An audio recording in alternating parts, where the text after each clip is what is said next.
Muy buenas tardes, amigos. Le damos la más cordial de las bienvenidas a nombre de la Universidad Autónoma de Baja California y del programa Rescatando lo Valioso, el valor de vivir con valores. Les damos la más cordial de las bienvenidas. En esta tarde tenemos el privilegio de contar con un invitado de lujo, la licenciada Diana Malta. Diana, muy buenas tardes. Buenas tardes a todos. Muchas gracias por la invitación. No, al contrario, gracias por aceptar nuestra invitación. Y como siempre, mi esposa, Ana, buenas tardes. Buenas tardes, bienvenidos a nuestro programa. Bueno, pues una vez más le damos la bienvenida a este programa, a este espacio que hemos dedicado para hablar de los valores ético-morales. Quiero dar una reseña de lo que vimos la semana pasada para no cortar la periodicidad de este programa. La semana pasada estuvimos viendo el valor de la vida, lo importante que es el valor de la vida. Qué importante es que tengamos en mente y una conciencia clara de que independientemente de nuestras situaciones económicas, físicas, sociales, familiares, tú eres importante. Tú y yo somos importantes. Cada uno de nosotros somos importantes independientemente de nuestra situación económica, independientemente de nuestra situación física, independientemente de nuestra situación social o familiar. El día de hoy vamos a abordar el valor de la aceptación. El valor de la aceptación que está prácticamente perdido en nuestra sociedad. Ana, el valor de la aceptación, ¿qué nos pudieras decir al respecto? El valor de la aceptación es para saber la importancia que tenemos como seres humanos. Tenemos que saber que estamos compuestos de espíritu, alma y cuerpo. No hablaremos del espíritu, pues todo esto tiene que ver con nuestras creencias, es parte de lo que nos relaciona con nuestro Creador, pero sí es muy importante que nosotros podamos identificar de qué estamos compuestos, qué es el alma y el cuerpo, y para esto me gustaría que nos explicaran más sobre el alma y el cuerpo, cómo lo podemos entender de una manera más cotidiana para nosotros poder identificar estas áreas que son el alma y el cuerpo. Sí, bueno, mencionar, ¿no? Como comentabas, Ana, no vamos a hablar, no vamos a entrar en cuestiones ni políticas ni religiosas en este programa, ¿verdad? Vamos a hablar única y exclusivamente de esos principios universales, los valores morales, que la práctica de ellos nos llevan a tener una mejor calidad de vida. El espíritu, pues, es la parte que nos relaciona con nuestro Creador, todos contamos con uno, pero lo que vamos a ver ahorita es el alma y el cuerpo. El alma, todo ser humano está compuesto con un alma, con un cuerpo. El alma que tiene que ver con nuestras emociones, nuestros sentimientos, nuestros pensamientos. El cuerpo que es la parte externa del ser humano. Y pues bueno, cómo está relacionado es interesantísimo darnos cuenta cómo nuestras acciones están relacionadas directamente con nuestros pensamientos y nuestras emociones. Nuestras acciones están relacionadas directamente con nuestras emociones, nuestros pensamientos, nuestros sentimientos. Por ahí se dice que todo lo que habla nuestra boca es de lo que estamos llenos. En una plática cotidiana nosotros nos podemos dar cuenta de qué está llena el corazón de una persona, ¿no? Hay personas que hablan y hablan y hablan de los problemas y hablan, y pues te puedes dar cuenta que es una persona que está llena de problemas, ¿no? Hay personas que se dedican a criticar, a murmurar, a hablar de otras personas en vez de encontrar o de tratar de buscar una solución, ¿no? Te puedes dar cuenta de una manera muy palpable qué es lo que hay dentro de esa persona. Y hay personas que se dedican a ver las soluciones de los problemas cotidianos de la vida, ¿no? Entonces, de lo que hay dentro de nosotros es de lo que vamos a hablar. Tenemos que empezar a documentarnos, tenemos que empezar a llenarnos de cosas positivas, tenemos que empezar a pensar distinto para poder hacer que nuestra boca hable cosas diferentes. Es un ejemplo muy sencillo que podemos poner con respecto a la relación que hay con el alma y con el cuerpo. Otro ejemplo muy fácil de poder entender. Hace algunos meses tuvimos un hecho lamentable aquí en nuestra ciudad. Jóvenes quitaron la vida a otras personas en un lugar conocido aquí en la colonia Cuauhtémoc, y Te recordarás, Ana, la directora de Prevención al Delito nos decía que cómo era posible que se tuviera tanta sangre fría de poder hacer eso. Recuerdo que en aquel entonces yo le decía, bueno, licenciada, lo que pasa es que no es que tenga sangre fría, es que esa persona muy seguramente no tiene la conciencia de la importancia que él tiene como ser humano. Si no se tiene la importancia propia de la vida que uno cuenta, pues mucho menos vas a tomar en cuenta la vida de los demás. No puedes dar algo que no tienes.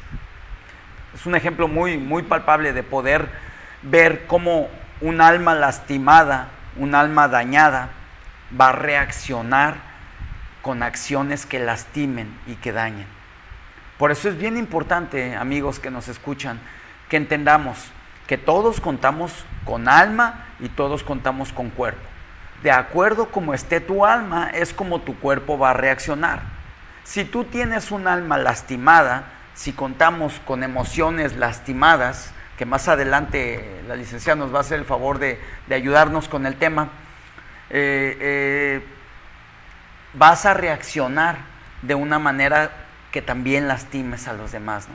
Y todos estamos propensos a esto. Todos en algún momento hemos sufrido de algunos abusos físicos, emocionales, y tenemos que ir saliendo de esa situación, porque si no, entonces nos convertimos en propensos a también lastimar y dañar a los demás, ¿no? Quisiera presentar a nuestro invitado de hoy, la licenciada Diana Malta. Licenciada, tienes 7 años de consejería familiar y juvenil, tienes 10 años trabajando como educadora. Actualmente estás desarrollando un proyecto personal del que vamos a hablar más adelante, niños con capacidades diferentes. Creo que tú nos puedes hablar perfectamente bien de 3 causas que nos impiden saber y creer que somos importantes. Quiero decirles algo, amigos televidentes. Hablamos la semana pasada de 3 obstáculos que nos impiden saber que somos importantes.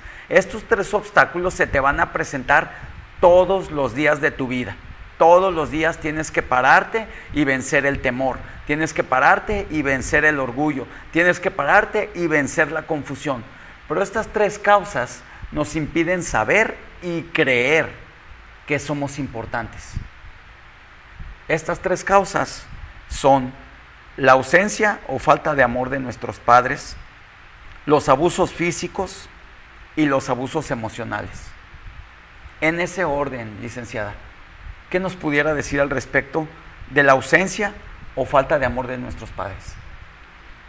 Pues mira, yo creo que son puntos muy importantes que a través de estos años de experiencia con los niños, mis primeros 10 años trabajando fue con niños de 3 a 5 años, y bueno, ahí te podías dar cuenta con el trato de diario, cotidiano, sus reacciones, sus actitudes.